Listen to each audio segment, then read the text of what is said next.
Bueno, un muy buen día para todos. Mi nombre es Mariana Aristizábal, soy especialista técnico senior del Consejo Colombiano de Construcción Sostenible y el día de hoy pues les estamos presentando nuestro viernes de soluciones sostenibles con la empresa Promigas.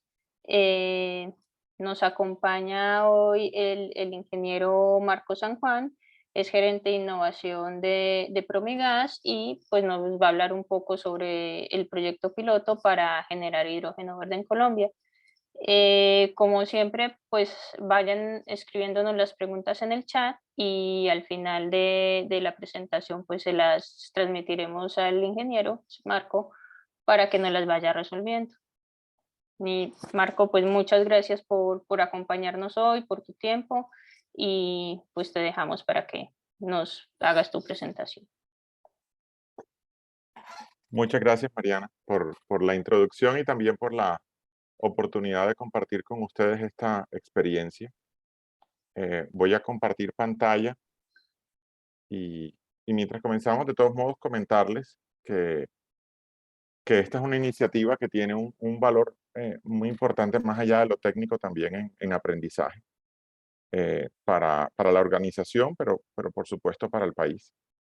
Así que estamos muy encantados de poder compartirles lo que es la perspectiva de hidrógeno y luego, por supuesto, el proyecto piloto que se ha desarrollado. Un poco sobre nosotros para comenzar y generar contexto. Hace 6 años, Promigat decidió estructurar y fortalecer su sistema de innovación y se creó lo que llamamos el Centro de Investigación e Innovación en Energía y Gas, eh, que tengo el honor de dirigir. Y a través de él articulamos los esfuerzos de innovación corporativo de las empresas controladas de nuestro portafolio, tanto en transporte como en distribución, que los ven ahí en pantalla. Por lo tanto, aunque nuestra base de Promigas está en Barranquilla, nuestra actividad coordinada de investigación e innovación llega a Antioquia a través de Transmetano, Cali a través de GDO, Santander con Promioriente, por supuesto todos los departamentos de la costa donde tenemos operación de Promigas y algunas distribuidoras, y también en Perú a través de Promigas Perú y nuestra marca comercial Cuavi. Esto quiere decir que el proyecto no es un proyecto de Promigas, es un proyecto coordinado desde Promigas, pero con articulación con varias filiales, en este caso CEO del Cauca, y con Surtigas de Bolívar, Sucre y Córdoba. Y esto nos viabiliza poder lanzarnos a iniciativas con un componente de riesgo tecnológico alto, pero también con la posibilidad o el potencial de impacto transversal corporativo. El segundo tema de contexto, más allá de decirles quiénes somos, es por qué sostenibilidad para nosotros es relevante, y por qué el gerente de innovación les está hablando en un espacio de construcciones sostenibles. Cuando Promigat diseñó el ADN de su estructura de innovación hace 6, 7 años, eh, lo hizo más que con el propósito de servir al core, al negocio actual, cómo podemos hacer mejor el transporte, distribución de gas natural, energía eléctrica, lo hizo con un propósito muy importante, y es que definió que la innovación debe construir y tiene la responsabilidad de construir el puente que conecte nuestro negocio actual con un negocio futuro próspero y sostenible. Es decir, el principal mandato que tiene el área de innovación es desarrollar nuevos productos y servicios que permitan garantizar la sostenibilidad de nuestros negocios y de nuestra oferta de valor en energía a nuestros clientes y usuarios en el largo plazo 10, 20, 30 años. Por eso decimos que nuestra razón para innovar es construir un futuro sostenible donde nuestros productos, procesos y servicios siguen siendo relevantes y generando valor. Y nuestros 3 objetivos estratégicos de innovación corporativo son diversificar el portafolio, hacer más sostenible nuestro negocio y nuestros productos y servicios y alcanzar la excelencia operacional, porque el negocio de energía, sea renovable o sea fósil, está lleno de riesgos, implica, por supuesto, uso eficiente y racional de recursos, y es importante seguir garantizando la seguridad de los procesos para las personas que los operan, para las ciudades o territorios en los cuales servimos, y también para garantizar la seguridad del ambiente y de la infraestructura con la que trabajamos. Cuando se definió la última estrategia de innovación, y aquí voy bajando poco a poco al tema principal de la charla, se definió que la innovación de productos y servicios corporativa iba a focalizar sus esfuerzos en 2 ejes. En generación distribuida, de hecho, muy específicamente generación distribuida no convencional, Y decimos no convencional porque lo que es generación fotovoltaica distribuida en edificaciones comerciales y residenciales, así como en algunas instalaciones industriales, ya es un negocio de la compañía que tiene madurez, así como la generación o cogeneración con gas natural. Entonces, recibimos el mandato de identificar nuevas oportunidades en generación distribuida, que nos coloca muy cerca del mundo, de lo que se hace en construcciones sostenibles, porque generación distribuida es generar energía cerca de los puntos de consumo. Por lo tanto, la interacción modo de generación con modo de uso es mucho más cercana. Y el segundo foco de trabajo que se definió es gases verdes. Y ahorita les voy a explicar un poco más la racional, pero lo cierto es que hoy nuestro portafolio de energéticos térmicos está centrado en un gas fósil, combustible, como es el gas natural, pero no es el único gas combustible que hay en el mundo, ni fósil tiene que ser la única fuente de gases combustibles. Entonces, por eso se abrió el portafolio a explorar gases verdes. Esto es 2019. Y ahí a la derecha ven los focos de innovación en procesos del negocio, que no viene al caso profundizar ahora. Cuando ampliamos esos ejes de trabajo en generación distribuida no convencional y en gases verdes, encontramos en generación distribuida todo el tema de distritos térmicos. De hecho, en sentido estricto es mucho más distritos energéticos que térmicos, porque no está limitado solamente a la entrega de frío o calor, no solo son heating districts o cooling districts. El tema de recuperación de energía, tanto en entornos comerciales como en entornos residenciales. Sistemas flexibles e híbridos de generación, hibridizando soluciones fósiles con soluciones renovables. Y aquí todo el tema de microredes, que se vuelve muy relevante en hibridización, pero también en la atención de zonas no interconectadas, se vuelve importante. Y lo que llamamos energéticos o nuevos energéticos para generación distribuida, que como se infiere del diagrama, estamos mirando mucho lo que son sistemas termosolares, eh, no el termosolar de placa plana para calentamiento de agua, sino termosolares por concentración, que nos permite llevar soluciones de media y alta temperatura utilizando colectores de foco lineal como cilindro parabólico o Fresnel, eh, principalmente para aplicaciones industriales y comerciales. Y de hecho hay proyectos andando ahora para levantamiento de información y caracterización de soluciones industriales para desarrollar un segmento de productos en lo que llamamos calor verde, green heat. Hay mucha oferta en el país, y diría en el mundo, de electricidad verde. Hay muy pocas ofertas de calor renovable para soluciones industriales y comerciales. Y toda la línea de abajo que vemos de gases verdes o gases renovables, donde aparecen los mismos cuatro que definimos en el 2019, biometano, gas natural sintético, principalmente de origen biológico o de cadenas circulares, hidrógeno y amoníaco. Amoníaco no como materia prima o insumo industrial, sino amoníaco como combustible. Cuando esto lo contábamos en el 2019, siendo muy sincero, la gente nos miraba raro. O sea, esos temas de hidrógeno era algo así como ¿qué? ¿Y eso por qué? ¿Qué tiene que ver con combustible, con energía? Hoy se ha vuelto, como lo vemos todos, el niño popular del momento. A veces, tal vez creo, demasiado popular. Pero lo cierto es que hay un portafolio de gases renovables que pueden complementar la oferta no solo de Promigas, sino en general de la matriz energética colombiana. Esos son los focos de trabajo que tenemos, y por eso hidrógeno aparece en nuestro portafolio, por eso hidrógeno está siendo gestionado desde el corporativo y desde la gerencia de innovación en articulación con las diferentes filiales con las que contamos. Esa es una línea racional, esa es la racional del negocio. La otra racional es por qué terminan siendo relevantes los gases renovables en el contexto energético, y por qué no simplemente nos dedicamos a colocar paneles fotovoltaicos, aerogeneradores para poder generar energía. Entonces, esa segunda línea de construcción racional parte de esto que seguramente saben, ¿no?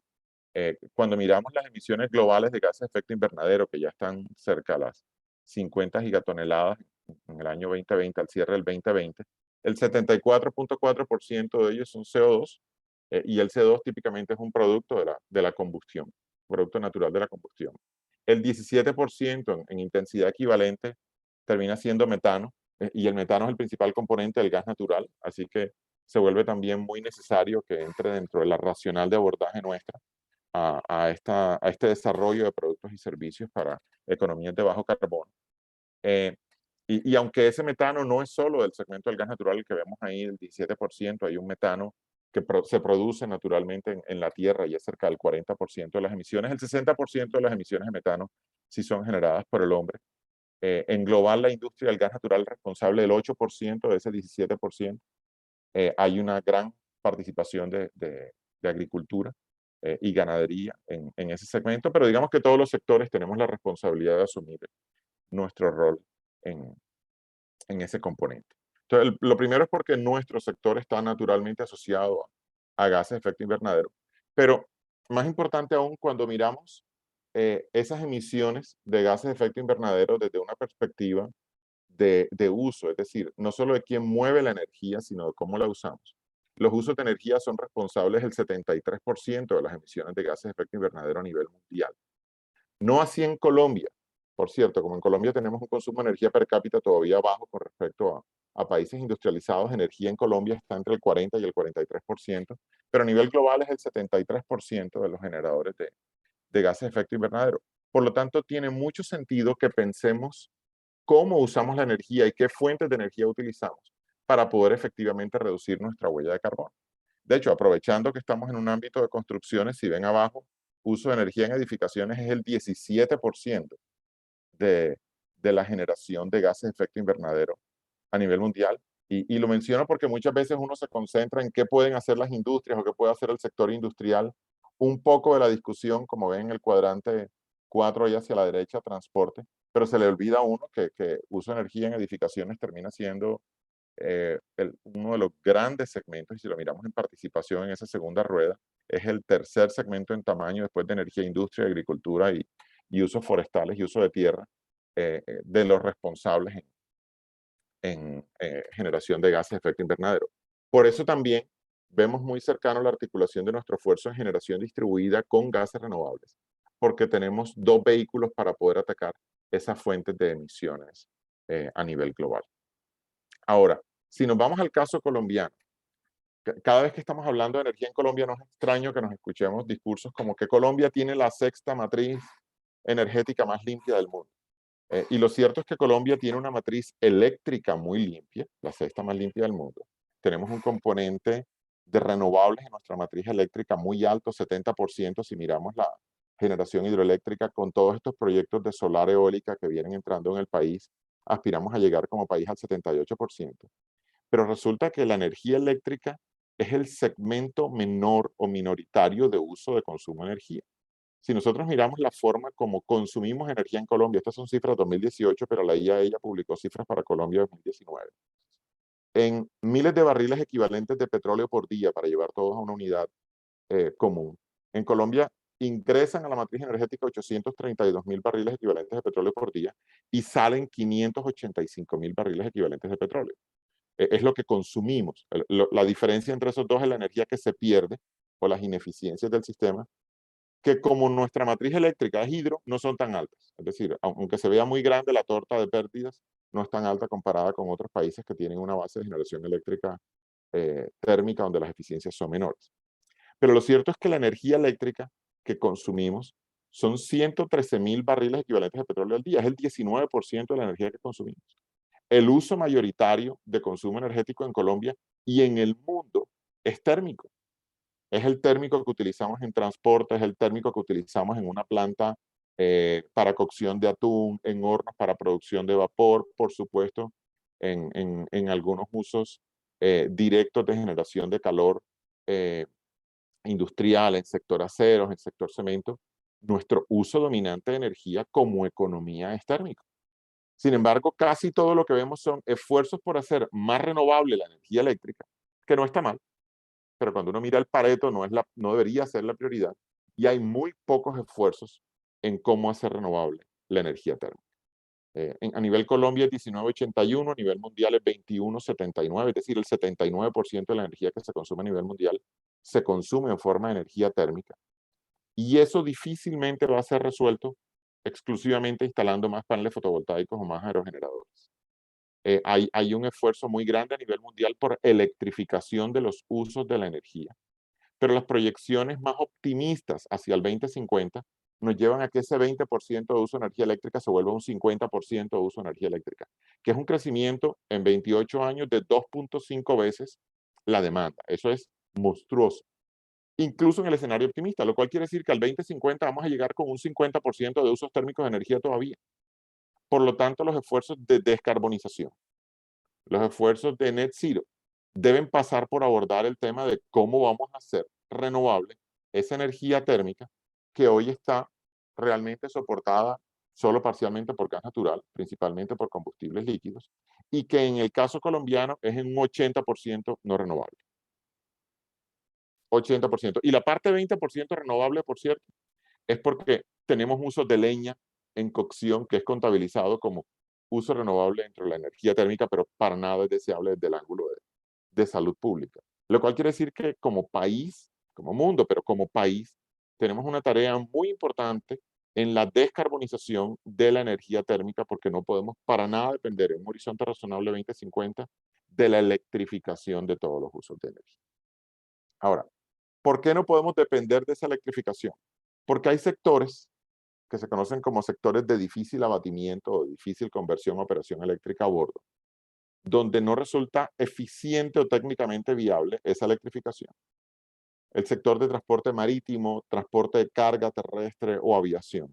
Son sectores donde el almacenamiento de energía a bordo en fase sólida o líquida, que es lo que ocurre en baterías, no es técnicamente viable. La pérdida de capacidad de transporte o de carga hace que no sea una alternativa perseguible. Es mucho más viable el desarrollar combustibles renovables que puedan operar en esa infraestructura y que tengan mayor densidad energética que lo que puede tener una batería o lo que pueda tener la proyección de una buena batería. Hay sectores industriales donde el uso de energía se da a muy alta temperatura, como el acero, donde no es eficiente estar generando con electricidad calor para alcanzar temperaturas de 1500, 1800, 1900 grados en altas cantidades de calor, no focalizado, sino en dispersión de área considerable. Y hay sectores industriales donde utilizamos energéticos como el metano, por ejemplo, el gas natural o el hidrógeno, eh, no para generar energía, sino los utilizamos como materia prima. Entonces ahí no tiene nada que ver el electrón o la electricidad. Si yo voy a producir amoníaco, necesito hidrógeno. Ese hidrógeno lo estoy generando hoy de metano y ese metano es un feedstock, es una materia prima para la industria de los fertilizantes. Entonces, lo que necesito es ver cómo obtengo ese metano o ese amoníaco de una fuente renovable, no cómo lo reemplazo por un electrón, porque no tiene coherencia o sentido. En la industria petroquímica ocurre lo mismo. En la industria de polímeros, para polimerización hay adiciones de hidrógeno que realizar. Por eso todo este tema de almacenamiento de energía y de combustibles eh, de bajo carbono, de cero carbono, hace necesario que abordemos de una manera seria esa descarbonización del segmento térmico de la matriz energética. Por eso veían en nuestro portafolio del lado de la empresa todo lo que estamos apostando en biometano, en gas natural sintético de origen biológico, en hidrógeno y en amoníaco, para poder responder a la descarbonización de ese segmento particular de la energía, que en el escenario más optimista será el 50% del consumo de energía mundial. En un escenario medio razonable estamos hablando del 65-70% todavía de la demanda energética mundial o nacional. Ahora, en el caso particular del hidrógeno, el hidrógeno tiene varias fuentes de las cuales se puede obtener. La mayoría del hidrógeno que se obtiene hoy a nivel mundial es fósil. Se habla a nivel mundial del 68% del hidrógeno viniendo del gas natural por un proceso que se conoce como reformado de metano. En el caso colombiano no es el 68%, es más del 90% del hidrógeno que se produce en el país se produce por reformado de metano. Y es posible obtenerlo por electrólisis del agua y técnicamente ha sido posible. El tema no es si es posible, sino qué este costo efectivo es. Y para hacerlo verdaderamente renovable, esa electricidad tiene que ser renovable, además, o sea que estamos adicionando unas restricciones en la cadena. ¿Y ese hidrógeno para qué lo usamos? Como ven del lado derecho, se puede utilizar en sectores industriales, en refinación, en fertilizantes, en la industria del acero, el hidrógeno, agente reductor. Se puede utilizar en movilidad y se puede utilizar residencialmente. De hecho, se está utilizando en movilidad y se está utilizando en soluciones de energía residenciales, solo que no en Colombia y en participaciones o en fracciones todavía muy pequeñas. Y por aquello de ver qué tan descarbonizado es ese hidrógeno, entonces ha aparecido en los últimos años este tema de los colores del hidrógeno, que seguramente será algo con lo que convivamos por 4 o 5 años más, pero nos movemos o la tendencia es a hablar simplemente de cuál es la intensidad de carbono, de kilogramos de CO2 por cada kilogramo de hidrógeno producido para tener una métrica mucho más clara. Pero se habla de hidrógeno gris, el que se obtiene a partir de gas natural por reformado de metano. Se habla de hidrógeno azul, el que se obtiene por reformado de gas natural. pero se captura y se secuestra el CO2. Por lo tanto, se considera un hidrógeno de baja emisión. Y se llama hidrógeno verde al que se obtiene por electricidad, por electrólisis, cuando esa electricidad es renovable. Variantes de ellos, por ejemplo, hidrógeno amarillo es el que se obtiene por electrólisis, pero la electricidad no es renovable. Hidrógeno turquesa es el que se obtiene por pirólisis del gas natural, llevando el carbono que tiene el gas natural a fase sólida, no a fase gaseosa. Y empiezan a aparecer tantos colores que ya uno casi que pierde cuenta. Pero realmente en el escenario colombiano, tanto comercial como regulatorio, relevante conocer el gris, el azul y el verde, y el azul y el verde aparecen en nuestra ley 2099 del 2021 de transición energética como fuentes no convencionales de energía, y el verde aparece marcado como fuente no convencional de energía renovable. Ese mercado de hidrógeno mundial es un mercado importante. Aquí estamos viendo en millones de toneladas el crecimiento de ese mercado. Es un mercado en crecimiento que proyecta hacia el año 2050 ser de un tamaño de 2.5 trillones de dólares, la mitad del mercado de petróleo actual. Para atender o llegar a atender, se estima el 18% de la demanda de la energía mundial y propiciar una reducción aproximada de unas 6 gigatoneladas o 6 mil millones de toneladas de CO2 al año. Si ven por los usos en los colores en la barra, casi la mitad de refinería y casi la mitad es amoníaco, y la banda verde son otros usos, dentro de los cuales se encuentran algunos usos industriales como polímeros, usos en movilidad y usos residenciales. ¿Cómo usamos el hidrógeno? El hidrógeno lo usamos principalmente en uso energético, en este dispositivo que se conoce como celda de combustible. Es decir, uno piensa que porque está sustituyendo combustibles, el único uso es del hidrógeno como combustible. Pero el hidrógeno tiene varias formas de uso. Como combustible, por supuesto, porque tiene poder calorífico y lo puedo quemar.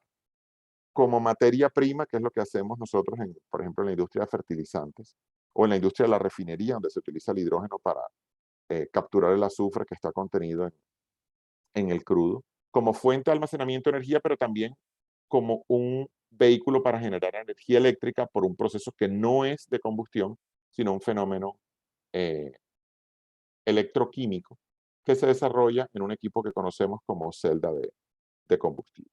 Y lo que ven en el video es básicamente la estructura de operación de esa celda de combustible, donde tenemos por un lado una corriente de aire, que es la que ven que viene de la derecha, donde viene la molécula de oxígeno, una corriente de hidrógeno, que es la que viene de la izquierda.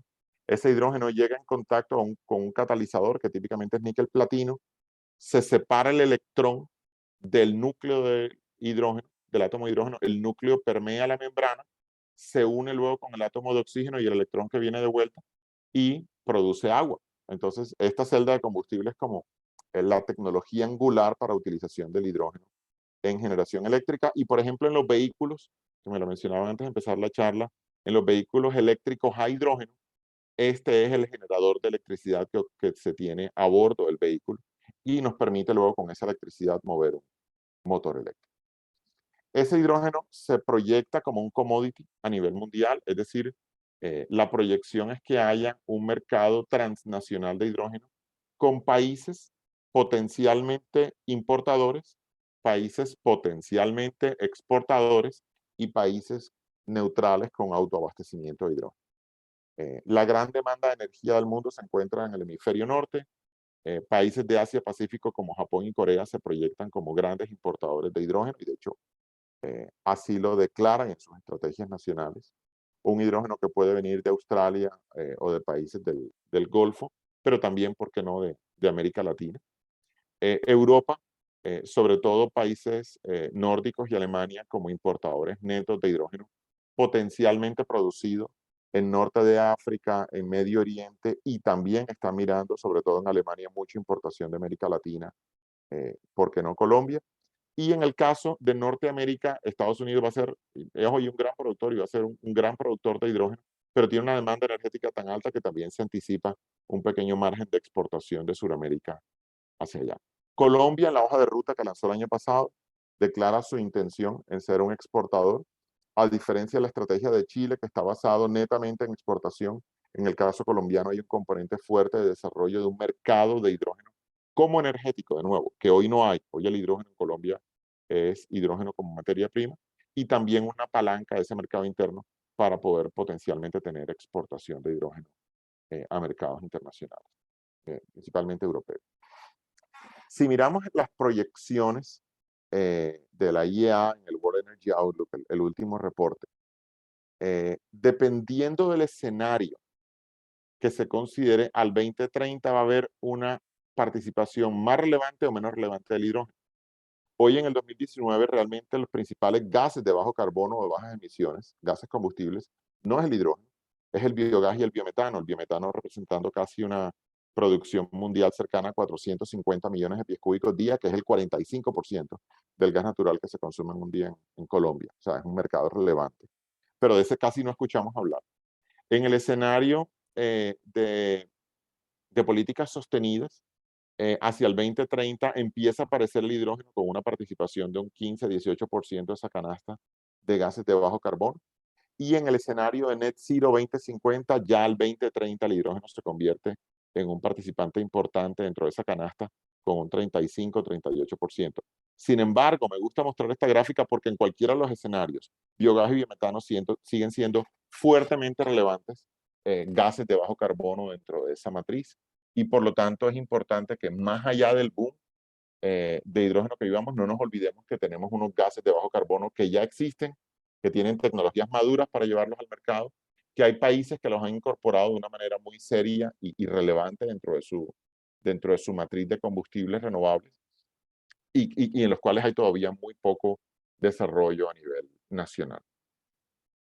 Cuando hablamos de alternativas de producción y uso de hidrógeno, por supuesto está el tema de producción de hidrógeno gris y azul. Hoy casi todo es gris y es para autoconsumo de refino. O sea, Ecopetrol es el principal productor y el principal consumidor de hidrógeno en Colombia.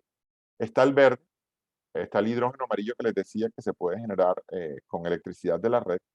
Pero no se nos puede olvidar que también el hidrógeno como molécula lo podemos utilizar como precursor de derivados del amoníaco, ya sea amoníaco como materia prima o amoníaco como combustible, pero también como un precursor de metanol, que es el combustible que se anticipa pueda sustituir a gasolina sin tener que llevarnos a una sustitución completa de los motores de combustión interna. Aquí menciono algo, muchas veces uno ve el motor de combustión interna como una tecnología intrínsecamente contaminante y realmente no lo es. Él es contaminante porque el combustible con el que lo alimentamos es fósil y viene del subsuelo y por lo tanto no hace parte de un ciclo cerrado de carbono. Pero si ese motor, por ejemplo, a gas o turbina a gas, lo alimento con biometano, que viene de un ciclo cerrado de CO2, pues entonces las emisiones que estoy teniendo netas de carbono son cero o muy bajas. Por lo tanto, la tecnología no necesariamente tiene que ser sustituida para poder llegar a un escenario de descarbonización. Ya aterrizando un poco más en lo que es la estrategia nuestra perspectiva, nosotros estamos mirando hidrógeno en todo el espectro, desde gris, pasando por azul hasta verde, porque como el hidrógeno como energético hoy no existe en el mercado colombiano, si nos vamos solo al extremo derecho y decimos todo lo que queremos hacer es hidrógeno verde, nos enfrentamos con un reto. El hidrógeno verde hoy es más costoso. Si lo comparamos en costo de producción por kilogramo en un mercado, en producción centralizada, es decir, industrializada a gran escala, los tres. El gris cuesta 1.6, 1.8 dólares el kilogramo. El azul 3.4, 3.5 dólares el kilogramo. El verde 5.8, 6 dólares el kilogramo. Lo cual quiere decir que si la apuesta país fuese, vamos a desarrollar el mercado de hidrógeno como energético solo a partir de hidrógeno verde, vamos a encontrarnos con un energético muy costoso. Y lo que nos dice la teoría económica es que cuanto más costoso sea el bien, pues más pequeños van a ser los volúmenes y más lenta va a ser su penetración. Por lo tanto, nos vamos a demorar mucho tiempo en desarrollar demanda, que es lo que necesita el mercado.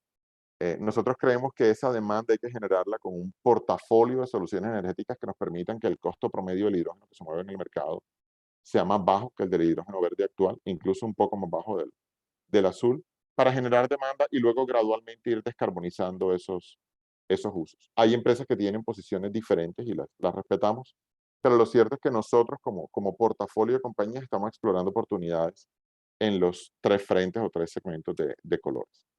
Y si hablamos de mercado, los segmentos de mercado de hidrógeno que estamos apuntando a desarrollar y en los cuales hay pilotos en desarrollo, casos de negocio en estructuración o pilotos de implementación, como el que les voy a hablar, está producción centralizada de hidrógeno, que es cuando una empresa tiene una demanda tan relevante que es equivalente al modelo de generación distribuida de energía, donde uno tiene producción en sitio de ese hidrógeno.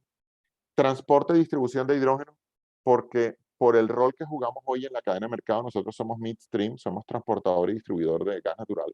Tenemos que estar preparados para cuando alguien nos diga, mira, aquí tengo una corriente de hidrógeno, que tengo un cliente allá a 80 o 100 kilómetros que la necesita. Entonces estamos preparándonos para identificar primero cuál es la restricción de transporte y distribución en nuestra infraestructura, pero también para entender cuáles son esas modificaciones o adecuaciones que habría que hacer a la infraestructura para ampliar la capacidad de transporte y distribución de hidrógeno en mezcla o en blending con gas natural. El tercer segmento que estamos mirando es el movilidad eléctrica con hidrógeno. También así como ocurre en energía, que cada vez que uno habla de energía renovable la gente piensa en fotovoltaica, cada vez que uno habla de movilidad eléctrica, todo el mundo piensa en baterías, o mucha gente piensa en baterías. Y hay una oportunidad muy interesante en movilidad eléctrica con hidrógeno, que tiene unas ventajas estructurales muy, muy grandes con respecto a la movilidad eléctrica con baterías. Y les menciono tres, no es el foco de la charla, pero para dejar la idea sembrada. La primera es el tiempo de carga, ¿no? Un vehículo eléctrico de baterías, la carga es 6-8 horas. Carga completa en un vehículo de hidrógeno, la carga es 3 a 5 minutos, así como en un vehículo a gas natural. La segunda ventaja es la autonomía. Con vehículos de hidrógeno la autonomía se logra en 600, 700 kilómetros, que se vuelve muy competitiva, especialmente en escenario de buses intermunicipales y de vehículos pesados, donde esa autonomía es determinante para la competitividad del sector. Pero el tercero, y para conectarlo con construcciones sostenibles, es que uno de los grandes retos a la penetración del vehículo eléctrico de baterías es que el punto natural de carga de un vehículo eléctrico no es en el centro comercial o en el trabajo, sino en la casa. Y mientras nuestras edificaciones no sean diseñadas con segmentación de circuitos eléctricos para poder cargar al vehículo eléctrico, porque hoy casi todos los parqueaderos de los edificios son área común, por lo tanto la electricidad de esa zona es común y la paga toda la edificación. Va a haber una barrera natural de infraestructura para poder hacer la carga. El hidrógeno cuando se carga en estaciones de servicio, porque como el tiempo de carga es pequeño, 3 a 5 minutos, no necesito depender de la modificación de la infraestructura constructiva o del edificio, de la propiedad horizontal, para poder tener un vehículo eléctrico de hidrógeno. Lo tengo como lo tengo el de gasolina. Nadie está pensando tener una bomba de gasolina en la casa. Nadie piensa en el mundo donde se utilizan vehículos de hidrógeno en tener un surtidor de hidrógeno en la casa. Simplemente utilizo infraestructura pública como las estaciones de servicio que utilizamos hoy. Eso solo para mencionarle tres de las ventajas de movilidad eléctrica. Y generación distribuida de electricidad y calor casi no se ve, pero por ejemplo en Japón es un mercado enorme, hay más de 300.000 unidades instaladas en Japón de generación distribuida de electricidad y calor a partir de hidrógeno en instalaciones residenciales y comerciales, y también es parte de los segmentos que estamos revisando y explorando.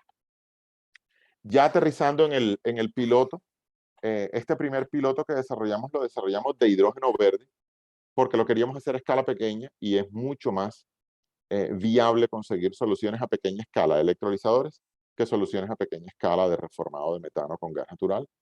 Tenemos una instalación fotovoltaica en sitio que desarrollamos para este piloto de 137 kilovatios pico. Ahí nuestras filiales SEO y Surtigas jugaron un papel muy importante porque ellas tienen el negocio de instalaciones fotovoltaicas para aplicaciones comerciales e industriales. Esa electricidad va a un electrolizador, que es un electrolizador tipo PEM o de membrana de intercambio de protones. Es como el efecto inverso de la celda de combustible, que tiene una potencia pico de 22 kilovatios, una potencia nominal de 15 kilovatios. Nominal es la que tiene nuevo, pico es la que va a tener a 8 o 10 años, porque esto es una resistencia eléctrica básicamente y envejece con el tiempo. O sea que su potencia aumenta.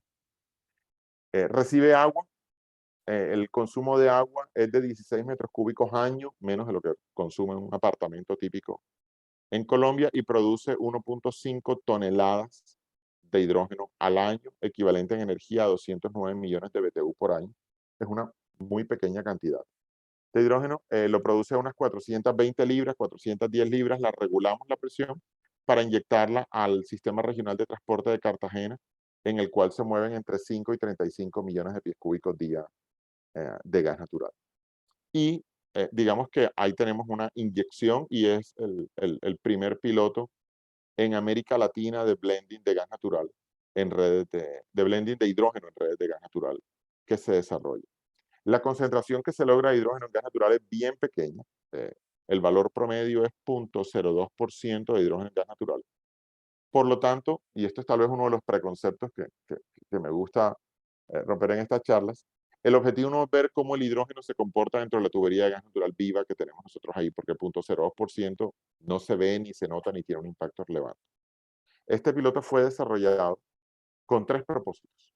Primero, generar conocimiento en ingeniería, es decir, diseño y mantenimiento de infraestructura de hidrógeno acoplada a redes de gas natural, incluyendo producción de hidrógeno. Es decir, ya el primer propósito de ingeniería y diseño se logró y ahora estamos aprendiendo de la operación de esta infraestructura de producción y de transporte de hidrógeno porque tenemos una línea de transporte de hidrógeno al interior de la estación. El segundo, para estudiar la dinámica de comportamiento de un sistema de suministro variable de energía, como es el fotovoltaico, frente a demanda variable de gas natural, que es lo que ocurre aguas abajo del electrolizador. ¿Por qué? Porque si eventualmente Colombia se mueve a una cuota, como lo ocurre en biocombustibles, de hidrógeno en la corriente de gas natural, al variar el flujo de gas natural yo voy a tener que variar el flujo de hidrógeno que estoy alimentando. Y eso normalmente es fácilmente manejable si tengo un suministro constante. Pero como yo tengo aquí una alimentación renovable, tengo dinámica en la entrada, que es la fuente de energía, y tengo dinámica en la salida. Entonces vamos a estudiar por los próximos 3 años cómo se comporta ese acople de dinámica en suministro y en demanda, y cómo podemos desarrollar estrategias para poder garantizar que eventuales cuotas se logren mantener. Y el tercer objeto de estudio con este piloto es que vamos a construir probetas por fuera de línea con nuestra tubería, con la tubería que utilizamos en transporte, con la tubería que utilizamos en distribución, y vamos a empezar a llenarla fuera de línea a 5, 10, 15, 20% de hidrógeno, el resto es gas natural, para ver cómo se comporta el material y poder entender cuál es ese límite o frontera de desempeño de nuestra infraestructura. Y esa probeta la vamos a construir con tubería nueva y con tubería antigua que extraigamos del terreno para poder realmente, cuando nos llegue un cliente, un remitente a decir quiero transportar hidrógeno en tu red de gas natural, tener un conocimiento científico que soporte efectivamente ese desempeño que estamos diciendo, esa restricción, y si decimos el límite es 8%, es porque tenemos cómo demostrarlo, si el límite es 12%, es porque tenemos cómo demostrarlo. Entonces, este fue el piloto que entró en operación y les muestro un video para, para que puedan conocer a la distancia la infraestructura. Desde hace 47 años, en Promigas, hemos liderado la transformación del mercado de combustibles y energía térmica en Colombia, llevando el gas natural a hogares, industrias, comercio y movilidad. En 2019, anunciamos que nuestros esfuerzos de innovación estarían concentrados en generación distribuida en gases renovables como el hidrógeno y el biometano. Al siguiente año, empezamos a estructurar los primeros pilotos en hidrógeno. Y en junio del 2021 aprobamos la inversión en un piloto exploratorio de producción de hidrógeno. En octubre del año pasado iniciamos la construcción, la cual concluyó en tan solo 6 meses con la puesta en servicio de todos los componentes de esta infraestructura. Hoy, con nuestras empresas, seguimos siendo pioneros y nos llena de orgullo la puesta en marcha de la primera planta piloto para la producción de hidrógeno verde e inyección a la red de gas natural en Colombia y América Latina. Con la participación de nuestro Centro de Investigación e Innovación en Energía y Gas, CIEN, como articulador del ecosistema corporativo de innovación, y nuestras empresas, Surtigas y Compañía Energética de Occidente, se pone en marcha este proyecto que produce 1.5 toneladas al año de hidrógeno verde, con una capacidad instalada de 20 kilovatios de electrólisis y un sistema fotovoltaico de 137 kilovatios potencia pico. Esta inyección de hidrógeno permitirá evitar emisiones por 6 toneladas de CO2 equivalente al año y llevar el hidrógeno como fuente de energía limpia a usuarios en Colombia. Esta instalación está diseñada para alocar hasta 10 veces la capacidad de producción inicial de hidrógeno para estar preparados para cuando las dinámicas del mercado lo requieran. Esta planta piloto demuestra cómo sobre las bases de un mercado sólido y creciente de gas natural, nuevos energéticos como el hidrógeno pueden llegar a nuestro país y contribuir con las metas nacionales de reducción de huella de carbono, mayor calidad de vida y desarrollo para todos. con la mejor energía. Hoy reafirmamos nuestro compromiso con la innovación y la sostenibilidad, dando un paso más por una transición energética gradual y responsable para nuestros clientes y sector energético de Colombia. Promigas, energía que impulsa desarrollo.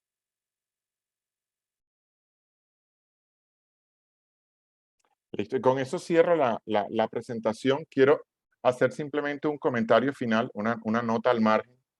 En mi vida pasada, yo trabajé por 20 años en la Universidad del Norte antes de pasar a Promigas.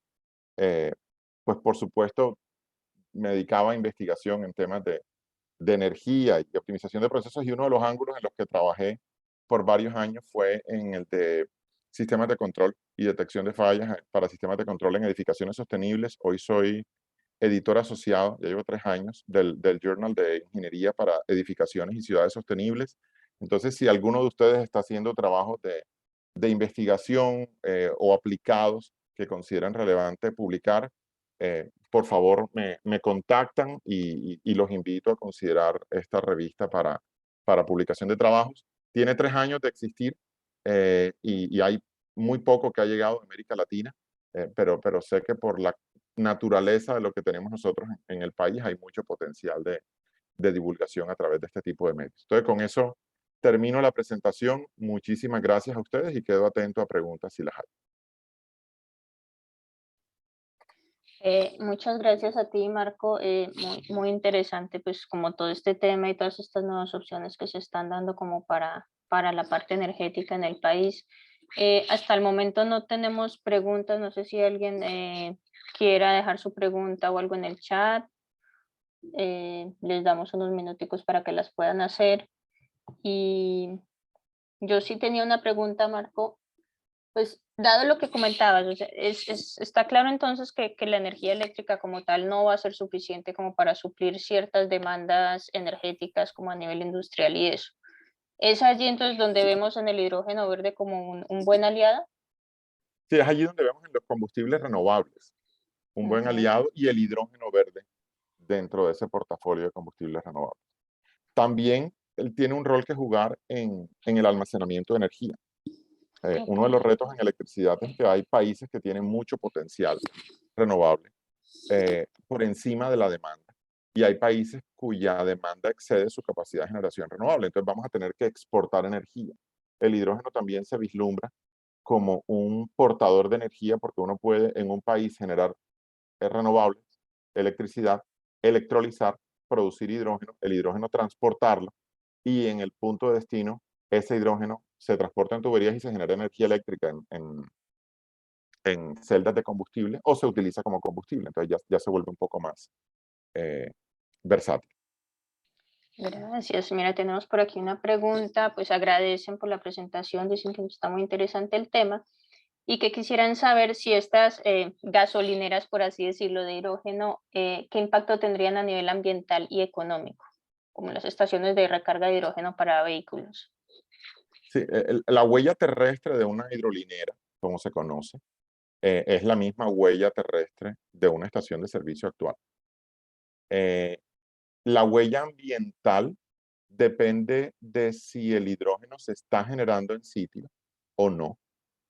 Es decir, si yo tengo una red de distribución de hidrógeno en tuberías, la huella de la instalación en sí misma es mínima, la de la electricidad que consuma.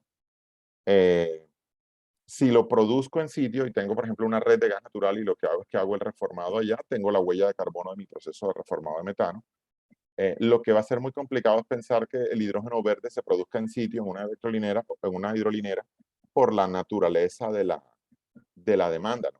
Porque hay que producir mucho hidrógeno y no va a haber tanto espacio para producirlo. Entonces, en ese caso, este tipo de infraestructuras son atendidas por distribución en camiones de hidrógeno que transportan hidrógeno, o por redes de tuberías que alimentan hidrógeno, como ocurre hoy con la de gas natural. Desde el punto de vista de impacto económico, la razón por la que hoy no está masificado el hidrógeno como combustible es porque es más costoso eh, que otras fuentes de energía, pero las decisiones no se toman en desarrollo de tecnología energética mirando los precios hoy, sino mirando los precios a futuro. Hace 20 años los paneles fotovoltaicos eran muy, muy costosos. Hoy están a una 50ª parte del costo que tenían hace 20 años.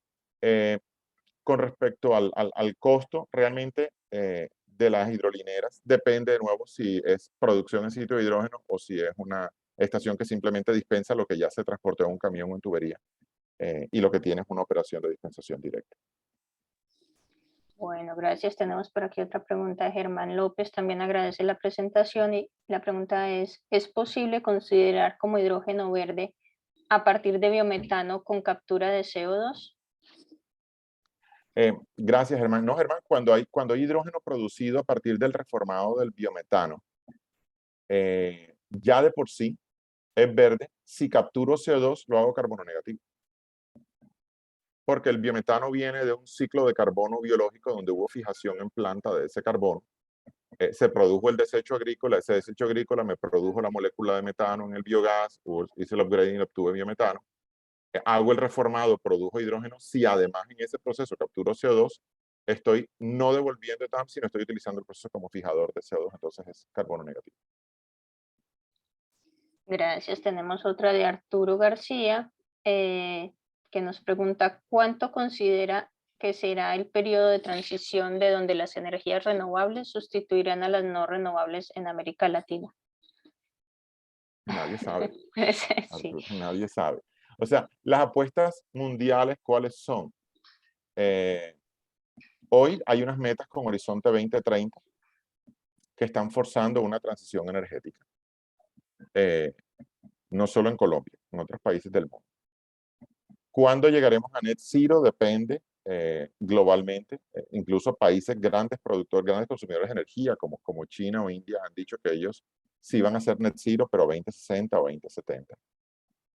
Y eso tiene un efecto de desaceleración de otros países que no son grandes generadores de gases de efecto invernadero, que dicen, bueno, mientras él no entre, yo por qué tengo que entrar pleno.